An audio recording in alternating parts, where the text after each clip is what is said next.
Welcome to Loans and Drones. This is episode 31, and I have the Myles team, Kathy and Nikki, on our show today. They have a great story, and I've been so excited to have them on this episode just because I want you to see what they are going to, their legacy and what they're building. So with that being said, let's get right into it.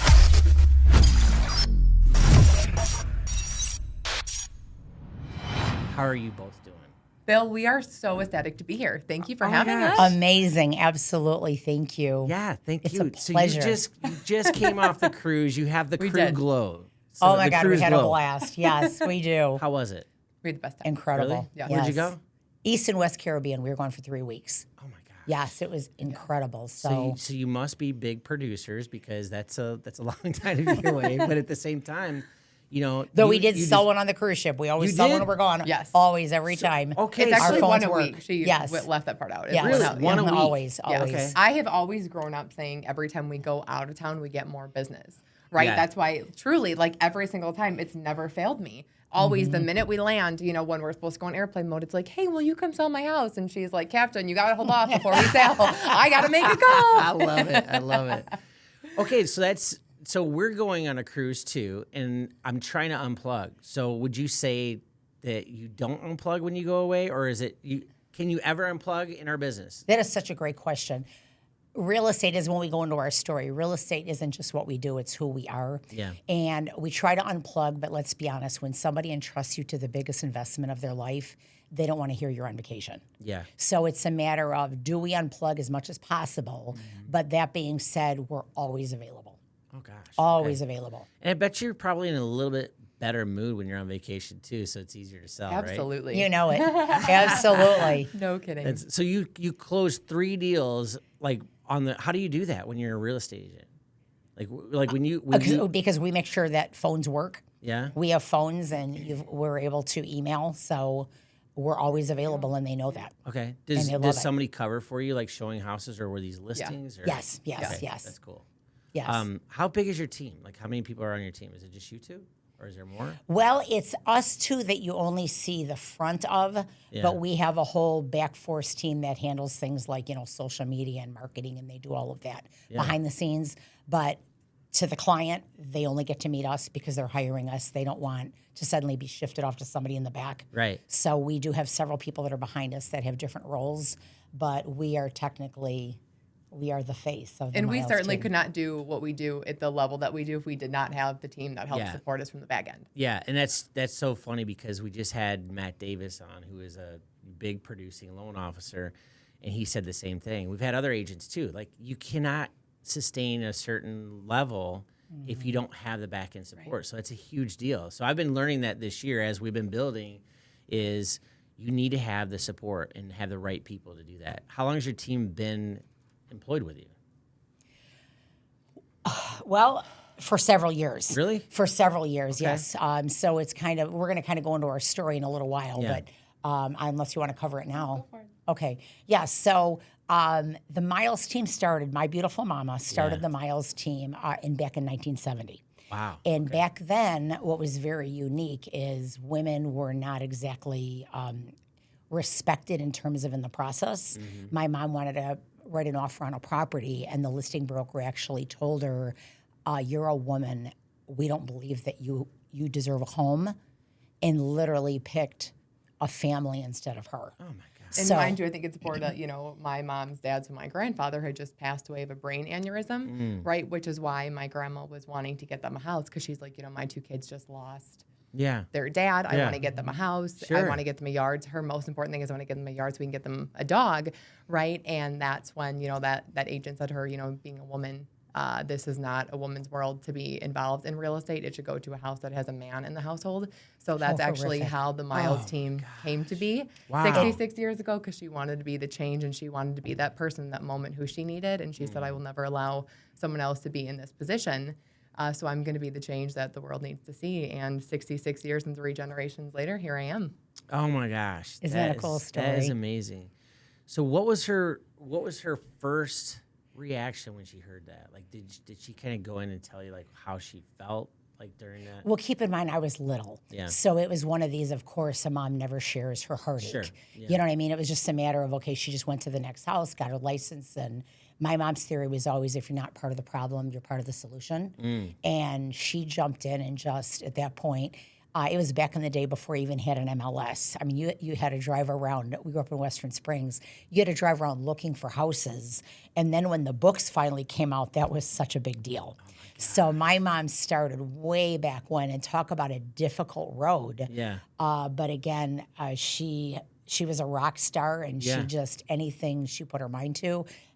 Nikki is just so much like her. She is like Really? the mini her. Oh my gosh. It's just amazing. So I know my beautiful mama is smiling because, again, here we are 66 years, Nick's third generation, and she's just taken the Myles team to even higher levels than my mom and I would have ever even imagined. Yeah. And I just feel very blessed that I had the privilege to work with my mom, and now I have the privilege to work with Nikki as my business partner. Oh, that's awesome. You know, so it's a true blessing. Yeah. It's a true blessing. So, yeah, I worked with my brother for 20 years. Oh, that's awesome. Yeah, well, it's awesome now. Because, like, look, he was 13 years older than me, right? But we just didn't have that person. We didn't have that, I don't know, what's the word I'm looking for? We didn't have that relationship. Dynamic? Yeah, we didn't have that yeah, that's a great word to say. So we didn't have the dynamic of family unit working together. It wasn't like a family business. Like, there was always a separation there. So, like, I think by you guys having this legacy and showing that off, that's huge. Is Every it easy? day we strive to make her proud. Yes. Really? Okay. Yes, absolutely. That's a great goal to have. And so is family easy to work with? In our case, absolutely. Because Absolutely. I think Okay. to my mom's point, right, I grew up with real estate being at the center of the kitchen table conversations, right? So it was never something where it was like a world I wasn't involved in. I was always, in the backseat when she, back in the day of press hard multiple copies, right? Before technology and DocuSign became a thing. Right. I was always the person who she'd be like, hold this copy, hold this copy. So I was always so involved in it that it was something where I never felt like I wasn't or I was excluded from. It was a part of the dynamic I grew up in. So ultimately it became the dynamic that I professionally wanted to get involved with because it's what I knew. It was like going back home. Right. Was there any time that you didn't want to be in that, or did you think There was. I mean, especially, growing up, seeing the major crash in '08, that was something where I was like, I also thought, seeing the hustle that my grandma and my mom consistently always were able to, you had other realtors and then you had them, right? And to every single day see the fact that they consistently kept setting their own bar higher and higher and higher. I was like, man, that's a lot of pressure. I'm not sure I can do that. Yeah. And then one day, I kind of did my own thing for a little bit and, Mother was right. She's like, one day you're going to come back and you're going to say, all right, now's the time to do it. But I essentially had to learn the grass was not greener. And upon doing it, I think that's why I have such an appreciation for what I do, as well as I also got to learn that, when my mom is telling me things, it isn't because she's coming from she's trying to be my boss. She's trying to save me the headaches of, the things she's already worked through for herself. But essentially, I had to learn to do my own thing first before I could really appreciate those lessons. That's great because I mean you weren't forced into it. Not at I all. think a lot all. of times people Not at all. the family unit will try to force that, and so you just let her grow up and find it on her own. My mom and I always knew that she would be successful. My mom always said she was the one that was going to change the world. And we Love just it. didn't know to what degree. And as a parent, as you know, all you want is your child to be happy and healthy and follow their own dream. And especially with the crash in '08, the last thing I wanted was my daughter to think about joining this craziness. But she was very successful in sales. And by her being successful in sales, I think it was kind of a wake-up call to her of, oh, my gosh, I do have this. Because no matter how much my mom and I would tell her, you're destined for great things, there becomes that aha moment that you get it. So that's light bulb went off. That's how when she's like, I want to join the family business, I was just like, wait, what? Oh, my God, let's do this. So, yeah, so it Oh my was. gosh. I That think was the phrase huge. was like, it's about time. Really? anyway. Okay, it's about time. That It's about probably time was you it. realized, right? Yeah. No, that's good. I mean, and then so you seemed super excited when you heard that. What how did it go from there? And what year was that you joined? So when you guys started kind of working together. 4 years ago now? Maybe five. Yeah, maybe five. Five? So it was just one of these that Nikki obviously I mean, she grew up obviously in the business. Sure. And like she usually tells the story, which is kind of funny. Go ahead, you tell. Truly, like I was 18 years old when I learned that the 4-letter F word was not FISBO. That's what it's like being raised Oh my gosh. in a real estate family. Classic. That's classic. I love it. Yes. So very funny. Very funny. Very funny. So your first year, how was that? Oh my gosh, it was crazy, right? Because essentially it was in the middle of 2020, right, is officially when I was out doing my own thing. Yeah. And obviously, that was certainly not the market that anyone had ever been through, right? Sure, but I was very fortunate because I had a mom who had been through, 31 years at this point now in the real estate business, that she'd seen so many cycles of things that she was like, you need to recognize this is not going to last forever. So all the people who are getting in saying, oh, the reality shows make it look so easy. Right. Anyone can do this. She's like, this is not going to last forever. And the most important guidance I can tell you right now is the name and reputation you are building for yourself. When the rest of these people drop off, whenever this COVID high dips, the reputation is what's going to, how you're going to stand out from other people, and how you carry yourself and act now is what's going to pave the way for you years down the road to be very wisely moving forward. Because I think so many people thought back in COVID, it's so easy, anyone can do this, that people kind of thought, I can act however I want because I'm never going to see this person again, right? And they didn't realize the longevity of the name and reputation are what get you everything in this business, like it does most things in life, but especially, in this business, it's so important. And not just having the last name that I do, but I worked really hard to have, my own name and have that mean something. Sure. And that's why she was always, especially when I first got licensed, you have to recognize this is not going to last forever. And although a lot of these agents are going to be out of the business in a couple of years, right? When all kind of this chaos settles down, you're going to withstand them. And the way you're going to do it is by having a name that is respected. Yeah. And it was kind of hard on her in the beginning because, again, she would go out and everybody just assumed, well, your last name is Myles. And they first wanted to think she was only in that position because of her last name until they would see the way she was with people. And, she was her first year in the business going up against 30, 40 offers and winning. Yeah. Because, again, she knew what needed to be done. She was transparent. Yep. Let's be honest, a lot of this is a popularity contest. When people know you, like yourself, when they know you have a great name and you have a great reputation, they go out of their way to want to work with you versus somebody that has no communication. It took me probably 20 years to learn what she learned and how to do business the way she did it up front. Like, for example, when she sits down with a buyer, she calls it her buyer boot camp, tells them exactly here is the whole process. This is what you need to expect. This is how it's going to go. That way there's no surprises. So she gets their respect up front that they do. Like she'll tell them, I will tell you exactly what it's going to take to win this home, but you've got to be willing to do whatever I'm telling you to do. And huge. It's just, it's massive. But I also would never have gotten to this point if I didn't grow up, right, and see what things that my mom did that worked, and most importantly, things that didn't work for her. When I finally realized she's not nagging at me, she's wanting to, avoid the headache she went through. So she already learned the lesson. She's trying to avoid me having to relearn it, right? And kind of once I gave into that, and I was like, I think she's got a point to this. I realized I became a lot more successful overnight, Bill. It's true. So I'm growing a team right now, and we have about 4 or 5 loan officers. And every meeting. God bless you. Yeah, thank you.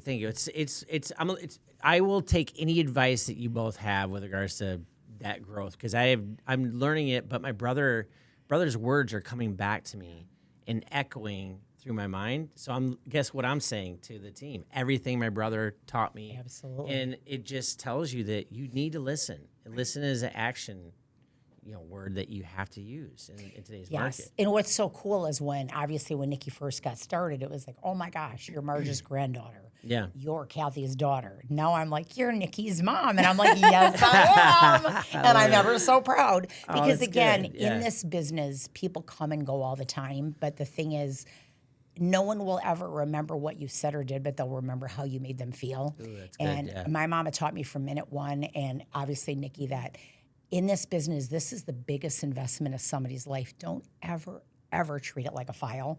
And the problem is so many people are so file-based. They're so technology-based that in terms of they text, they don't call.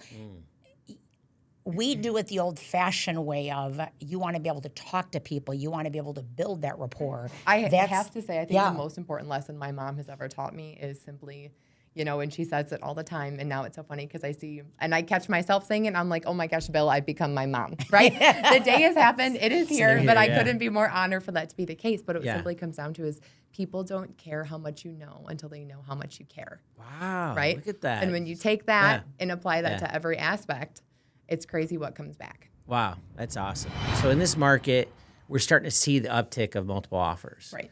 I heard an agent the other day say that they had 6 or 7 offers, which isn't 34, but it was enough. But it's the new now. Yeah. Right. And it was also a house that needed repairs, like a lot of stuff. So there's a lot of people that came through, but there was only 6 offers. But at the same time, she's like, I didn't hear from any of the agents. I didn't hear, like you said, picking up the phone. I didn't hear from any of the loan officers. Actually, one, and that's the deal she picked. Right. So what's your advice to anybody out there that's wanting to go into real estate and also putting an offer in? How would you win an offer in today's market? As in for the agent, my best advice? Yeah. Again, I honestly think it all comes back to the reputation that you have. So it's not what you've done today. It's what you've done in the past. Learn from the past that affects your today. Wow. Good. When you put in an offer, what do you do?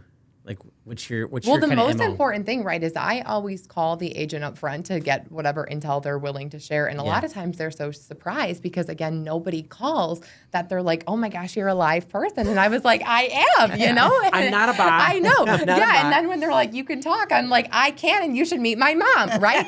And half the time they're like, oh, my gosh, funny, we already know her, right? So we already kind of have that relationship and the recognition of the name.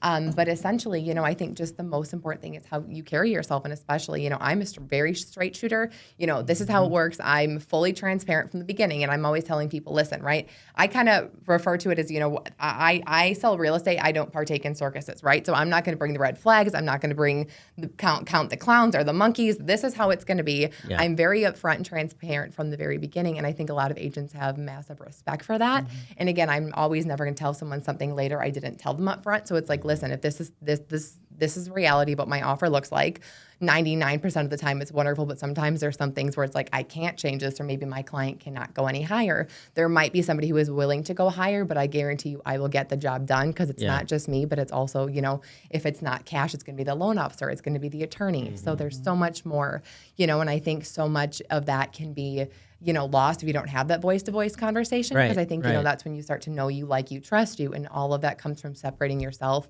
from everyone who thinks, well, just sending an offer, letting the MLS, let the listing agent know an offer is coming. They think that that's acceptable or that's enough. When you are up against other offers, how do you make yourself stand out? Right. And that's simply, over the phone. It's mind-boggling to me. I mean, because think about it. When you talk to people, you can also, sorry, that's me. You can also get a tone of what's going on behind the scenes, or absolutely. Right. You might find somebody lays down a card that you're like, I wasn't expecting that, but now, I know it's not even the price. Right. It's the logistics. Right. Maybe they want to close fast, or maybe they want to close. It's the rapport. Right. That's been built. Absolutely. Sounds like you nailed it on the last deal. I did learn from the best. She does it on everyone. On everyone. Yes. Oh my gosh. That's great. So, what does 2025 look for you? You just came off of an amazing cruise. I did. You're refreshed. What do you see ahead? Refreshed and ready to go, Bill, I think is the answer. I think 2024, again, we've been very consistent. Every year has been our best year. Yeah. And last year even topped what we thought we could do. And 2025, we look forward to doing even more. Okay. Because, again, it's just a matter of we are very blessed. 100% of our business is referrals. And when you're in that position that you get the referrals from past clients and referral sources, it's a lot easier way to do business because the trust is already there. Yeah. And again, it's a matter of not just treating it like a file, and whether it be something that it's somebody's first home, and obviously Nicole works with a lot of luxury properties. Mm-hmm. She treats everyone the same one. Yeah. Whereas some people are like, oh, I don't work with first-time buyers. Well, shame on you. Right. I built my business on first-time buyers. Yeah. But again, a lot of people just have this attitude, and it's just you need to care about the person. And again, you're helping them find their new dream home, and that's where she specializes, because it does, to her, the number is irrelevant. It's just making, she loves being invited. Like, we were just invited to a client's baby shower. Matter of fact, we found out she was pregnant before she told her husband. Yeah, we just got to go meet the baby this week. Really? I mean, can we you were the imagine? first one she told. Wow, Yeah. that's amazing. Because she's like, Nicole, you helped me, you helped me pick out Yeah. the baby's room. Little did I realize it was going to be the baby's room. Yeah. And how neat that, I mean, it's a little crazy that we knew before the husband, but again. He was like, I'm not sure what to think of this, right? Because when she told him, like, they knew before you, It was Well, I special. think your field, more so than mine, because I'm behind a computer. Yeah. And it can be viewed as a file, but I've been trying to get across that line as far as like the rapport where Yeah. we do virtual. We were doing virtual, and we also meet with people as well too. But the people use you because they know, like, and trust you. But when it comes to real estate, and you're showing them and trying to get them in the biggest investment of their life, they're trusting you, and it becomes like it does build a better bond on your side of the fence Absolutely. than ours. But So- the same with you because your realtor partners are like, he is the ultimate best. So you already have that going in. And then because you go the extra helps. mile, no pun Yeah. intended, you go the extra mile to be able that. to, Love got to that. slide that in, miles above the crowd. You need to, you know what I'm saying? It's one of Yeah. these that they're already told you're the best. Then you actually talk to them voice to voice that they're like, wow, this isn't just a file or a rate. Right. Look at what he's going to do for me. And that's where I think a lot of people miss the boat because they don't really care. They're more like, let's just get to the next one. That is such a great words of wisdom from somebody who's been in the business for so long, that you have to build a team and also lift up those other referral partners on your team because it's a package deal. Like I've had where we've Absolutely. got into deals with, we've had other agents that pop in and you're like, okay, they didn't even tell me that they put in an offer. Right. So then I don't have, and I think some people, like on the agent side, they tend to not want the loan officer to be part of the deal. That's very true. And I'm not quite sure why people view it as some sort of bizarre competition between, like, some agents, again, really want their loan officer so far removed. I think it needs to be just the opposite, right? Because, again, without the financing, we have no cash, so there is no house, right? So it's not that hard, but I guess not everyone sees it that way. I could see to a degree that maybe like some loan officers get a little too deep into the weeds with regards to not staying on their side of the fence, because I've seen that before. Right? Same with agents or same with financial planners. It's like there's your lane, there's our lane, and just stay in that lane and not try to be the, because some loan officers think they're smarter than agents, and no way. I tried selling my house for my owner. I am not a real estate agent, so I have complete utmost respect for what you do. Because I, even being in the business for 26 years, I priced my own house out of the market. This is back like 5 or 6 years ago. And I realized quickly that agents like yourself, it's a very, very good thing to have somebody with your reputation and be advocates on your, because it like you said, there's a lot of sloppiness out there still. yeah. And for whatever it's worth, like, I would never want to be a loan officer. So I give you all the respect in the yeah, world. There's no absolutely. way. There's agents out there that are trying to do that right now. And I know. I had a company that was, before I came on to Union Home, they came to me and said, hey, do you want to be part of our I got to be careful because I don't want to say the name, but do you want to be part of our group? And I said, no, because the way that you're selling this is you want me to give the referral to the agent and make them a loan officer. They're getting them licensed as loan officers. I go, I don't want to be a real estate agent. I tried it. No way. You have a very, very specific, field that requires professionalism. I would be messing it up for any client that came through the door. And it's all about referrals and how can you get a referral when somebody's only looking out for themselves. Yeah. Like I predominantly only work with listings. Yeah. And every pre-approval letter I get, that's why I love when you're on the other end of one because I'm like done. Yeah. But I mean, it's one of these that I can't tell you how many times I will call the loan officer even with a pre-approval and they're like, why are you calling? And I'm like, I'm just calling on Susie Jones. And they're like, well, don't you have an approval letter? I'm like, I sure do. And they said, then can I ask why you're calling? And I said, because most of the time it's not worth the paper it's written on. Wow, you really get that response? Shocked. Oh, yeah. Probably 49 out of 50. And that's if you can get them to call you back. Yes. Because if it's Friday, especially after 4 o'clock, nobody's working anymore. So Yeah. you might get a call, Monday afternoon when they're back in the office. And that's when she's like, I'm really sorry, but it's between you and somebody else. And the other person's loan officer, called me back. So that's who we went with. Oh my goodness. It happens all the time. all the time. Wow. So out of that 34, did you ask the other agent how many people had actually called, like loan officers or real estate agents? Other agents reached out, but just again, the transparency that I had up front saying, listen, I recognize where you have higher priced, but I guarantee you, nobody's going to get the job done. And especially, when we are purchasing house and as is condition, my clients, they've been educated in my buyer's boot camp. I let them know this is how this works. So as is means, as it is, right? So we're not going to nitpick. And I think the fact that, I vocalize that and bring that to their attention, he's like, I trust this. I recognize the name. I like what she's saying. I trust she's going to follow through with what she says. And the only way to show that. And then we even got to closing and he came up and he gave me the biggest hug. And he was like, truly, I was like, I know that they're good, but I didn't know that you were this good. Right. And that is such an honor, having somebody say that to you, and it was wonderful. But again, I just stayed true to my word and I was transparent from the get-go. And that's why we won and why my client is in the house that he is today. Oh my gosh. But see, buyers and sellers come and go. And I think that's what people don't get. It's you want to take the best care of your client that you can. But more importantly, it's also your name on that deal. Mm-hmm. So if you do not hold yourself with the utmost respect and your word is golden, they're going to remember that. I've been doing this 36 years. Trust me, I remember those that weren't so good, and God help them when they come back with an offer because they'll never win. Yeah. They'll never win. Yeah. Yeah. And I'd say now more so in this industry that you're seeing everybody leave. Oh, yeah. That there is a level up, but it sounds like you guys are still seeing some sloppiness out there. Oh, yeah. Always. Even with the depleting, we had 420 loan officers in the business in 2019, I think. Was it 2000? I don't know. 2019 or 2020, one of those two.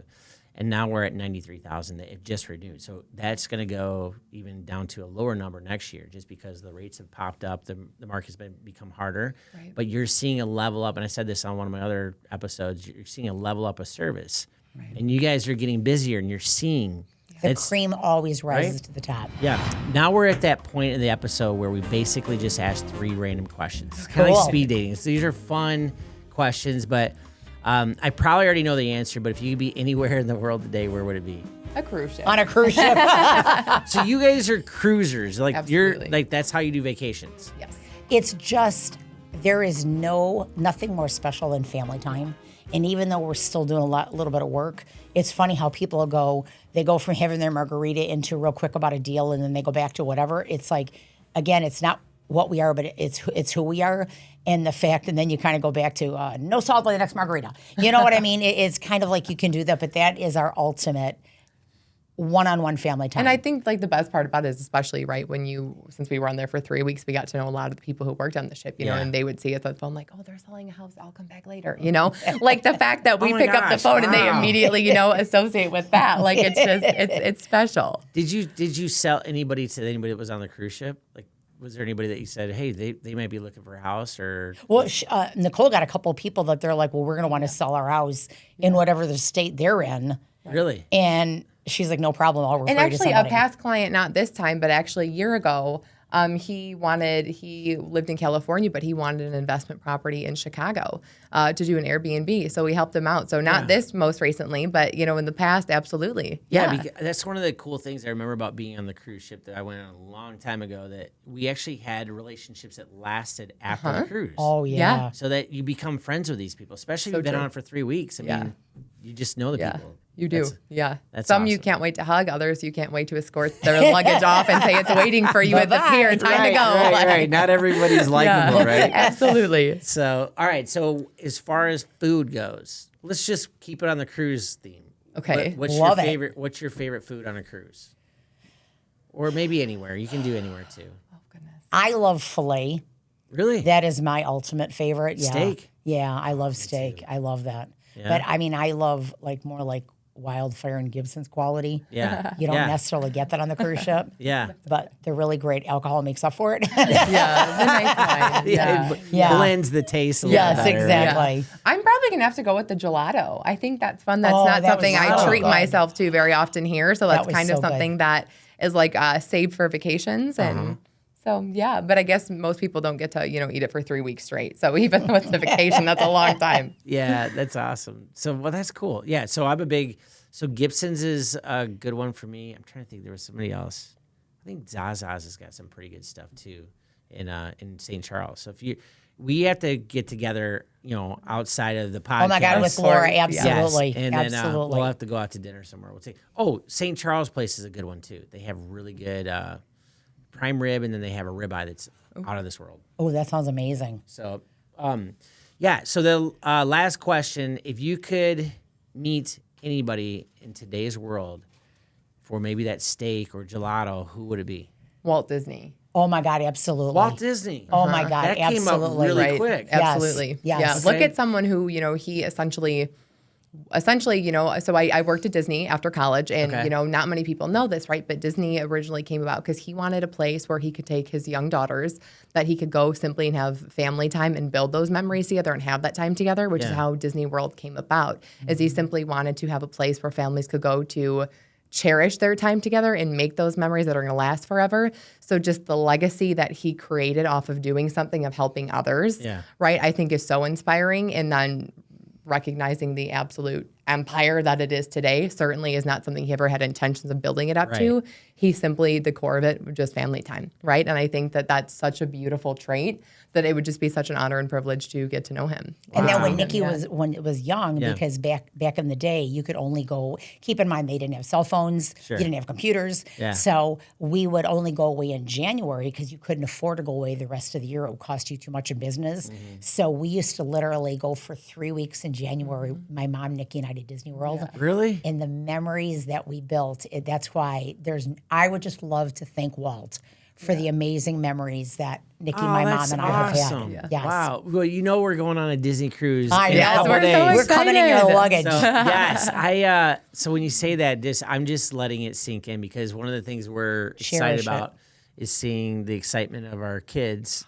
Even our 2-year-old, she's even saying mini. She started going when she was 2. Really? Love it. Okay, so that's a good Yes. age. It's okay. It's a Perfect. great Yeah. age. Were you afraid of the characters? No, because my mom always had me watching all of like the videos, so Yeah. they were familiar to me, Yeah, right? So I yeah. think a lot of times it scares, maybe like, just from my history working there, sometimes Goofy scares some of the kids because he's so tall, Yeah. right? That they just look up. But a lot of times, in Disney training, people are taught to, and this goes for everyone, right? To get down to the kids' level. So when they notice a sense Got of it. fear, they then know to not make yourself look so tall. They'll then kneel down, right? And Oh, that then welcomes interesting. it. And I think, one important thing, which is kind of cool, is Disney has a rule that when a child goes to hug a character, that the child has to let go first. Because if that child needs that hug, they don't know the last time that child got that hug. So that child has to be the one to let go and not the character. Oh my gosh, I did not know that. Yeah. Isn't that beautiful? That is beautiful. Oh my gosh, that's a heartwarming Yeah. little thing. So Yeah. what did you do at Disney? I worked at their Grand Floridian Resort. Okay. That's Yeah. cool. Yeah, my brother and his wife would go all the time. Same thing. And they had it mapped out. Like they had all the fast passes Yeah, all all the fun stuff. mapped out. Yeah. So I'm excited. Well, We're thank so you excited for you. and- Thank you for having us. Thank you for having the time to come on here and Thank you for the privilege of Yeah. just being with you, and can't wait to get Hanging together with you out, and Laura yeah. and Yes, have dinner. yes. So if anybody wants to get a hold of the Myles team and fulfill this legacy that's continuing to grow, how can they get a hold of you? Go ahead. Well, they can either call Nicole or I via our phone number. I'm 630-728-3811. Nicole is 630-728-3966. And our webpage is milesabove.com. Love it. And Kathy at milesabove.com and Nicole at milesabove.com. We would be Awesome. honored to help them, to be able to help you, and to be able to help make them be in their new dream home and just start beautiful memories. Oh, that's awesome. Well, you truly care about people. I can see it. It just exudes. And thank you so much for joining us today. And we'll see you on the next episode of Loans and Drones to have more amazing stories like that. See you soon.